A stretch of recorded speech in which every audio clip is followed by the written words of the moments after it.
Hello mga kapuso, ito na naman po ang isang teleserye na napakaganda po dito sa GMA na kung saan nga po ito ay ang Lilet Matias, Attorney Atlo, na kung saan nga po ang bida dito ay walang iba kundi si Joe Berry na siya nga po ang Lilet.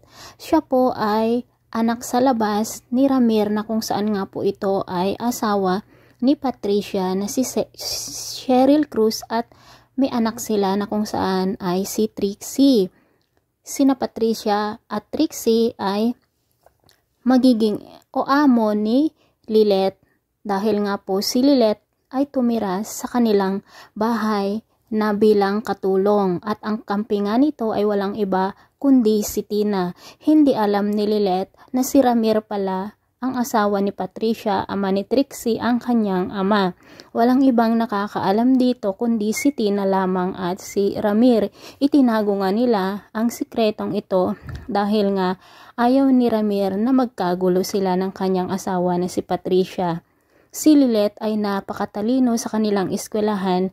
Naging scholar nga siya ni Lorena De Leon, at ito ang kakampi rin ni Lilet, mga kapuso. Nagtapos nga siya bilang cum laude na isang attorney, at talagang proud na proud si Ramir sa kanya dahil nga napakatalino siyang bata. Samantala, si Trixie ay inggit na inggit naman dito kay Lilet dahil nga iba ang o parang tunay na anak ang turing ni Ramir sa kanya dahil sa nakikita nito. At ito naman si Patricia ay talagang minamaltrato si Lilet dahil nga nagtataka sila kung bakit ganun na lamang ang turing ni Ramir sa kanya na itinuturing nito bilang tunay na anak. Ngunit hindi nga nila alam ang katotohanan na si Lilet at Ramir ay mag-ama pala. Pero siguro kapag malaman ni Patricia ang katotohanan ito ay talagang magkagulo-gulo ang kanilang pamilya. At habang inuutos-utusan naman ni Patricia si Lilet, minamaltrato ito, ay sinabi nga ni Lilet ang kanyang nalalaman about sa law tungkol sa mga katulong.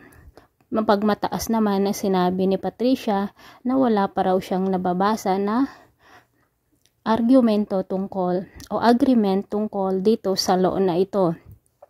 At magiging successful na lawyer nga si Lilet at ipagtatanggol nga nila ang mga naaaping mga katulong.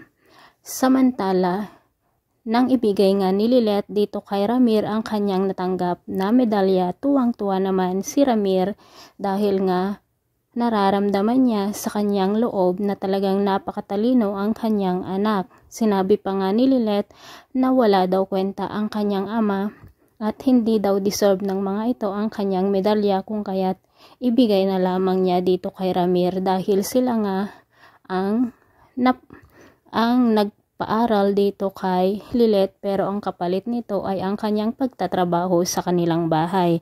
Ngunit isang araw, nakita ni Lilet ang paternity test na kung saan nga po ay nandoon sa lamesa ni Ramir, at dito na nga ba malalaman ni Lilet na ama nga niya itong si Ramir. Kukunin nga niya ang paternity test na ito at ipapakita kay Tina at tatanungin nito kung sino nga ba talaga ang kanyang ama. Maraming salamat po sa panonood. See you on my next video. Bye bye!